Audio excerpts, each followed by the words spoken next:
초콜릿은 달콤해 달콤해 달콤해 오렌지는 상큼해 상큼해 상큼해. Hi everyone! Welcome back to my channel, and for today's video, I will be discussing to you about on communicating in public. So, we will now know first what is public communication. So, communication to the public communication can be defined as strategic communication to convey ideas, programs, the presentations, data, propaganda, etc. To the masses, the public, students, or niche audiences. In every country, public communication holds an important place in sharing views and messages to the audience. So, there are examples of public communication happen through public speaking events, conferences, seminars, press conference, and so on. Newspaper editorials and billboard advertisements are other forms of public communication. Mass media like newspapers, magazines, radio, TV are powerful tool of public communication. Whatever the setting or means of communication you choose, there are some general principles to keep in mind. This apply both when the communication is with one or interpersonal communication or with many people. First is target audience, of course. Gather as much information as possible about your target audience to ensure you design messages they will hear.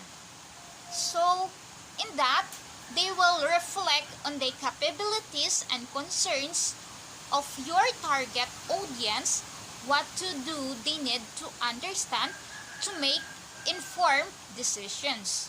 For example, providing reassurance to concerned parents, differs from communicating newly available evidence to experts at a conference. And consider the age range of your audience.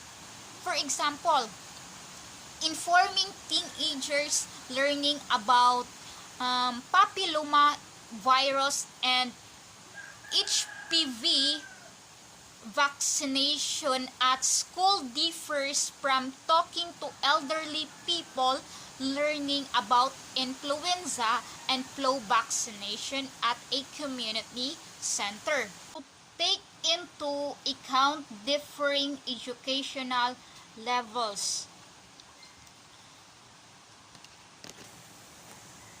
For example, talking to preschool children differs from qualified nurses at an immunization clinic. And mind-language problems. For example, speaking to someone with the same language differs from speaking to someone who has difficulties understanding your language. And respect gender's differences. For example, talking to female physicians may differ from communicating to a male audience depending on your cultural context. And lastly, take differing religious context into account.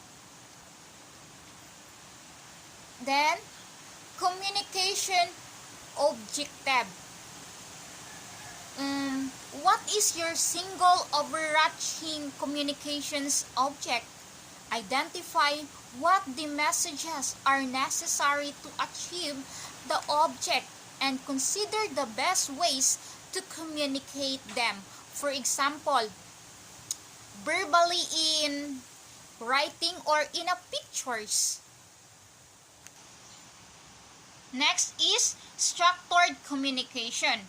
So, communicate in a logical sequence, then sum up the key points at the end. Then, lastly is interactive communication. So, encourage the audience to ask questions, of course. Thank the target audience for their attention. Then, we will now go to the characteristics of public communication. So, public communication has several characteristics that make it a unique communication context. First is usually fronted by important events or issues. Public messages are constructed with more care than are most interpersonal messages. Second, audiences are large and sometimes quite heterogeneous. Then third, the speaker is physically distanced from the audience. Fourth, public communication takes place in the public sphere. And in that is the when our concern is solely with our own interests, we offer it in the private sphere. And next is when we communicate as members of a larger community and our topic is of interest to many, we are in the public sphere. And last, they important to communicate to the public. So, it is important because it allows us to form connections, influence decisions, and motivate change.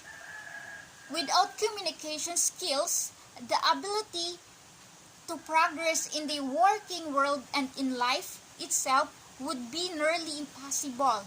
Public speaking is one of the most important and most dreaded forms of communication.